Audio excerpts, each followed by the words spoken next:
Do you like doing karaoke? You know, a lot of people don't. I don't really know why, except maybe that it makes the party about somebody else other than the DJ. I hope that's not true. Hi, it's Bill. This is Creative License, and thanks for being a part of my little dog and pony show. Today, Creative License, of course, is being brought to you by Electro Voice, DJ Event Planner, Promo Only, Disc Jockey News, and of course, the Entertainment Experience. That's my workshop that happens like twice a year.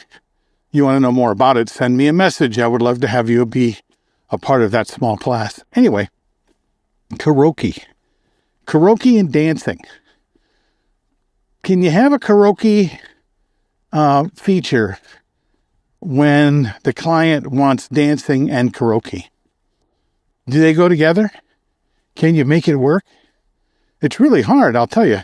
For the longest time, when karaoke was new, I used to host karaoke. I loved it. There's so many things you can do when it comes to interacting with an audience when you've got the audience involved in showing off just as much or more than you. So hosting karaoke was a lot of fun for me. I'm not a great singer. And the people who say they don't like karaoke, they say it's because they're not a good singer.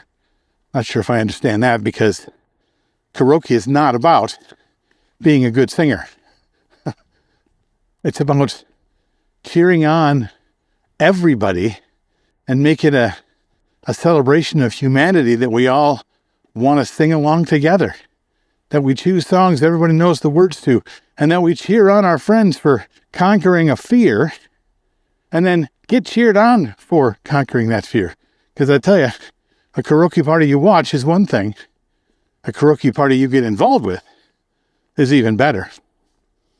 So what I used to tell people when they said, well, we have a corporate client, let's say, and they wanted to have karaoke as well as dancing.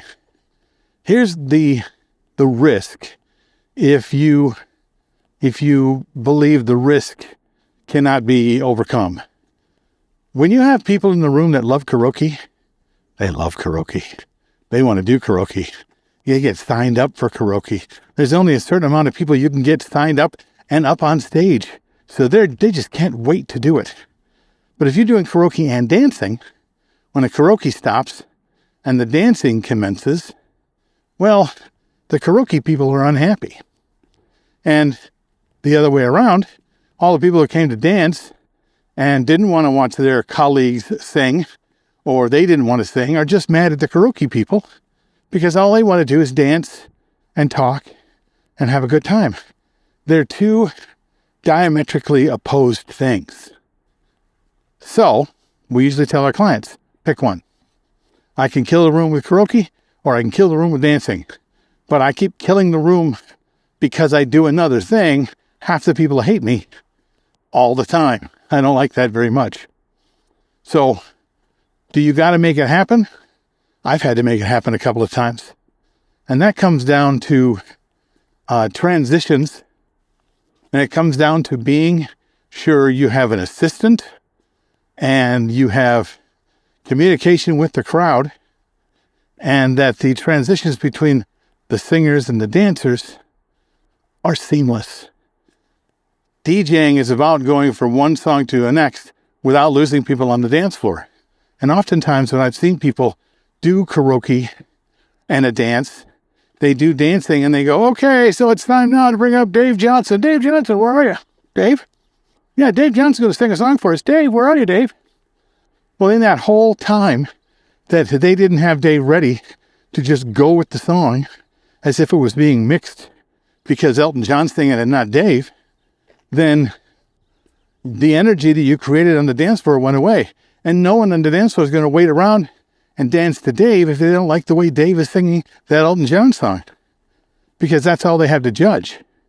You have the power to be able to keep the energy that you have, hand it to the singer, keep the energy high, and keep the dancing going.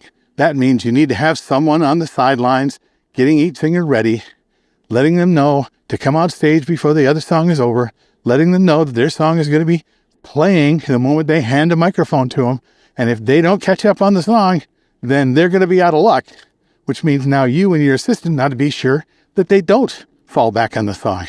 And if they're not singing well, that you're out there singing with them, keeping that energy here as opposed to letting it go.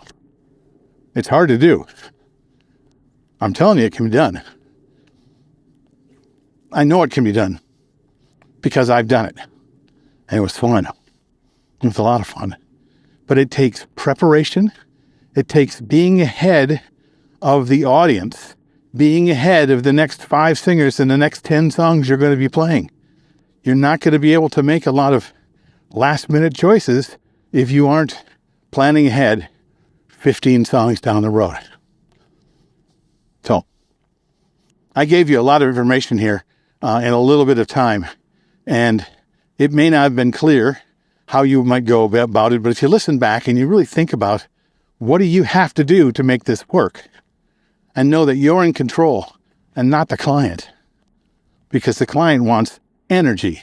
The client doesn't want 2 things that go okay. Does that make sense? All right. Let me know what you know. Let me know what you think in the comments below. I know some of you have done this. I know some of you have been successful. I know some of you had not.